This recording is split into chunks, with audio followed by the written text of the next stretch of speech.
حضرات صحابہ کرام کے بارے میں یہ آتا ہے کتابوں میں کہ وہ یوں کہتے تھے کہ انما ہممنا الآخرہ ولیست ہممنا الدنیا، کہ ہمارے عزائم آخرت بنانے کے ہیں، ہمارے ارادے آخرت بنانے کے ہیں، دنیا بنانے کے نہیں ہے، کیونکہ دنیا تو چھوٹ جائے گی، اس کو بنا کر کیا کریں گے؟ اس کو بنا کر کیا کریں گے؟ یا وہ چھوٹ جائے گی یا یہ چھوڑ کے چلا جائے گا، دونوں میں سے ایک بات ہوگی۔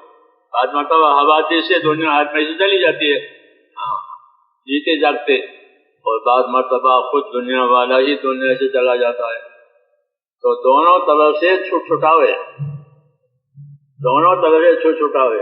اس لیے وہ حضرات یہ کہتے تھے کہ ہمارے عزائم آخرت بنانے کے ہیں، کہ دنیا جس کی بنے گی بنے گی، نہیں بنے گی، اپنے وقت پر سب کچھ ختم ہو جائے، جس کی بنی اس کی بھی ختم، نہیں بنی اس بھی ختم۔ اس لیے میرے دوستو، ایک تو دعوت ہوتی ہے انبیاء کرام کے یہاں اپنے آخرت بنانے، اور اللہ بھی آخرت کو پسند کرتے، تريدون عرض الدنيا واللہ يريد الآخرہ، اے واللہ يحب الآخرہ، تم دنیا کے سامنے نظر کرتے ہو اور اللہ تو آخرت پسند کرتا ہے۔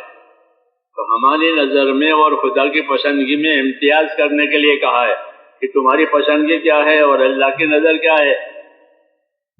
تريدون عرض الدنيا واللہ يريد الآخرہ، تم دنیا کو پسند کرتے ہو اور اللہ آخرت کو پسند کرتا ہے۔ ظاہر بات ہے، اللہ تو وحدہ لا شریک ہے، اس کے جیسا تو کوئی ہے ہی نہیں، تو اس کی پسندگی اس کی پسندگی ہے، اس کی پسندگی جیسے پسندگی کس چیز ہو سکتی ہے؟ رہبری کی ہے۔